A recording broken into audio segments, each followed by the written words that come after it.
یوحنا عارف کا مکاشفہ اور اس کا 15واں باب جو 8 آیات پر مشتمل ہے۔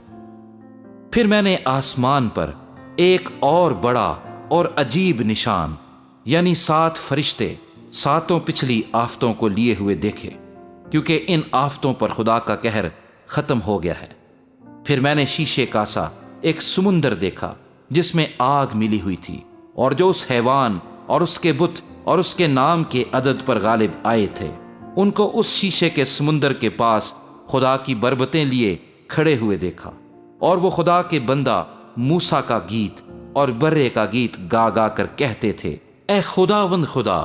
قادر مطلق، تیرے کام بڑے اور عجیب ہیں۔ اے ازلی بادشاہ، تیری راہیں راست اور درست ہیں۔ اے خداوند، کون تجھ سے نہ ڈرے گا اور کون تیرے نام کی تمجید نہ کرے گا، کیونکہ صرف تو ہی قدوس ہے، اور سب قومیں آ کر تیرے سامنے سجدہ کریں گی، کیونکہ تیرے انصاف کے کام ظاہر ہو گئے ہیں۔ ان باتوں کے بعد میں نے دیکھا کہ شہادت کے خیمے کا مقدس آسمان میں کھولا گیا،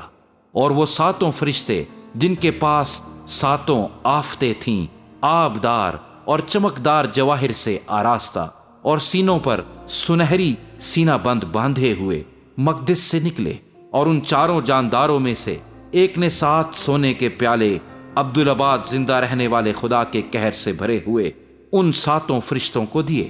اور خدا کے جلال اور اس کی قدرت کے سبب سے مقدس دھوئیں سے بھر گیا، اور جب تک ان 7 فرشتوں کی 7 آفتیں ختم نہ ہو چکیں، کوئی اس مقدس میں داخل نہ ہو سکا۔